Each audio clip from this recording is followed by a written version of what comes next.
வணக்கம். புத்தாண்டு ஆரம்பத்தின் முதல் நாள் இந்த பதிவு செய்கிறேன்.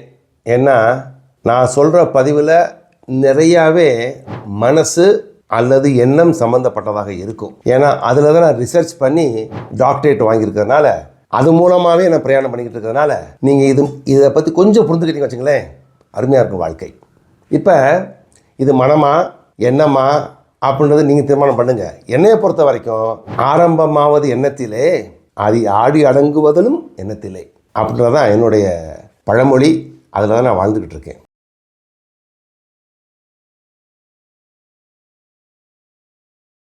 இப்போ ஒரு சின்ன அனுபவத்தை பேசுகிறேன். என்னுடைய சொந்த அனுபவம். நல்ல அருமையான இனிய மாலை பொழுது, பொன் மாலை பொழுது.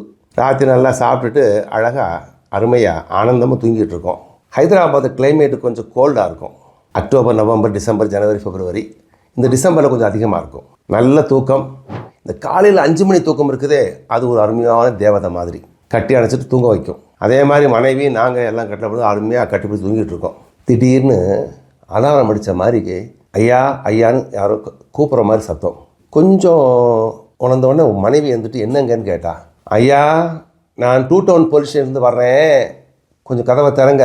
2 டவுன் போலீஸ் ஸ்டேஷன் பாருங்கள்.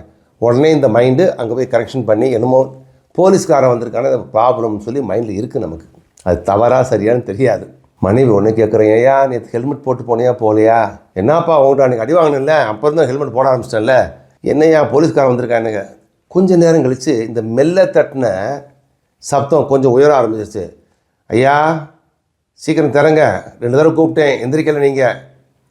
அந்த சத்தத்தில் வித்தியாசம் தெரிஞ்சதுனால மனக்கிலேசத்தோட மைண்டு என்ன ப்ராப்ளம் தெரியலையேன்னு சொல்லிட்டு மெல்ல மெல்ல மெல்ல நடந்து அப்படியே கதவை திறக்கிறேன். திறந்தால் ஒரு போலீஸ்காரரு அப்படியே சல்யூட் அடிக்கிறாரு. சார் என் பேர் மாடசாமி, 2 டவுன் போலீஸ்லேருந்து வரேன் சார். வணக்கம் சார். என்னப்பா சார், உங்களுக்கு முதல்வர் ஸ்டாலின் அவார்டு வந்திருக்குது, அது சொல்ல வந்திருக்கோம். இன்னும் 2 நாளையில் போய் வாங்க வேண்டியிருக்கும், தயார் நிலைக்காக வேண்டியும் என்கொயரி பண்ணுறதுக்காக வந்தோம் சார். நிறைய பேர்கிட்ட போக வேண்டியிருக்குது, அதனால காலையில் 5 மணிக்கு வந்தேன், தப்பாக நினச்சிக்கிறாங்க அப்படின்னு சொல்லிட்டு சொல்லிட்டு அடிச்சு போயிட்டாருங்க. போன உடனே எந்த தழுதழுதுன்னு சொல்லி கதவை திறந்தோமோ இப்போ சந்தோஷ நிலையில் இருக்கிறோம். ஏன்னா அவர் சொல்லிட்டாரு அவார்டு வந்திருக்குன்னு சொல்லி. உடனே மனைவி பிடிச்சி ஒரு நல்ல ஒரு கிஸ் கொடுத்துட்டு அவருக்கு காஃபி கொடுப்பா அப்படின்னு கம்பீரமாக சொல்கிறேன். ஆமாம் காஃபிலாம் கொடுக்கணும்ல, ஏன்னா உங்களுக்கு அவார்டெலாம் வருது.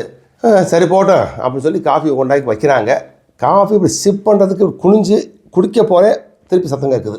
எங்கே அதே கதவை தட்டுறேன். இப்போ பழைய பயம்லாம் கிடையாது. சார் நான் மாடசாமி வந்திருக்கேன் சார், கொஞ்சம் கதவை திறக்கலங்க சார்னு கேட்டார். வர மாடசாமி அப்படின்னு நல்லா ஜாலியாக போய் லன்னு அடிக்கிட்டு போய் கதவு மெல்ல திறந்தேன். மாடசாமி கேட்குறாரு, சார் உங்கள் பேர்? என் பேர் எஸ் சுரேஷ் சார். ஓஹோ சார், எஸ் சுரேஷா? என்னப்பா? இல்லைங்க, அவார்டு வந்தது கே சுரேஷ்க்கு, தப்பாக உங்கள்கிட்ட வந்துட்டேன், மன்னிக்கணும் அப்படின்னாரு. மூஞ்சி சைலண்ட் ஆகி போச்சு. பாருங்கள், ஒரு 10 நிமிஷத்துக்குள்ளே அந்த மனதோட ஆட்டத்தை பாருங்கள். முதல்ல கதவை தட்ட உடனே பயம், கதவை திறந்த உடனே பயம் போயிடுச்சு, அவார்டுன்னு சந்தோஷம் வந்துச்சு, அதே அவார்டு இல்லைன்னு சொன்ன உடனே சுருங்கி போச்சு. இப்போ பாருங்கள் என்னெல்லாம் நடந்துருச்சு. இதுக்குள்ளே சொல்ல வர விஷயம் என்னன்னா, நம்ம மைண்டு தாட்டு அதை புரிஞ்சுக்கிட்ட வச்சுங்களேன், பயம் உண்டாக்குறதும் பயம் இல்லாமல் போகிறதும், சந்தோஷம் கொண்டு வரதும் கொண்டு வராமல் போகிறதும் எல்லாமே நம்முடைய எண்ணத்தினுடைய பிரவாகம் தான். எந்த எண்ணத்தை பற்றி சிந்திக்க ஆரம்பிக்கிறோமோ அந்த எண்ணத்தோட லிங்க் இருக்க விஷயங்கள் தான் நிறைய பதிவாகும். உதாரணத்துக்கு கதவை தட்டினாரு போலீஸ்காரனு பயம்னு ஒன்று எண்ணம் இருக்குது உங்களுக்கு. இது அதுவாக இருக்குமோ, ஹெல்மெட் போடாதனால இருக்குமோ, டிராஃபிக்கு அந்த சிக்னலில் பார்க்கறதுனால இருக்குமோ அப்படின்னு சொல்லி நிறைய எண்ணங்கள் வந்ததுனால பயம்ன்ற எண்ணத்துக்கு மேலே சக்தியை கூட்டி பய உணர்வு அதிகமானதுனால தடுதடுன்னு அடிச்சதுங்க. 2 செகண்டில் அவார்டுன்னு சொன்ன உடனே, அவார்டுன்னு சந்தோஷ நிலை, அதை பற்றி நிற்கிறேன். அவார்டு வாங்க போகிறீங்க, முதலமைச்சர் சந்திக்க போகிறீங்க அப்படின்னு நினச்சிக்கிறதுனால பாடி அப்படியே கூலாகி ஒரு சந்தோஷமான உணர்வை கொண்டு வந்து அது மாதிரி கெமிக்கல்கள் வந்துருச்சுங்க. ரைட்டா?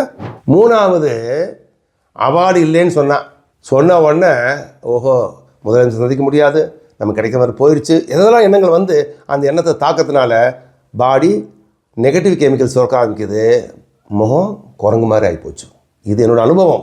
சொல்ல வர்றது என்னன்னா, எந்த விஷயத்தை பற்றி தீர்க்கமாக ஆழமாக சிந்திக்க முயற்சி பண்ணுறோமோ அந்த சந்தர்ப்பத்தில் அதுக்கு சம்மந்தப்பட்ட நிறையா விவரங்கள் இந்த எண்ணத்தில் தாக்க ஆரம்பித்து இந்த எண்ணம் பூதாகரமாக பெருசாகிரும். அதனால் எல்லாத்துக்கும் காரணம் எண்ணம் அப்படின்னு நினச்சிக்கிட்டு எண்ணத்தை கையாள சின்ன டெக்னிக் தெரிஞ்சுக்கிட்டு வச்சுங்களேன், லைஃப் சூப்பராக இருக்கும்.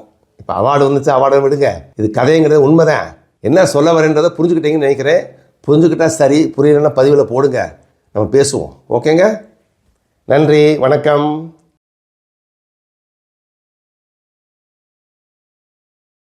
எல்லாமும் நீயே, எல்லோரும் நீயே. நல்ல விஷயங்களை பகிர்வது ஒரு தர்மம். பகிருங்கள். சப்ஸ்கிரிப்ஷன் பட்டனை அமுக்குங்கள்.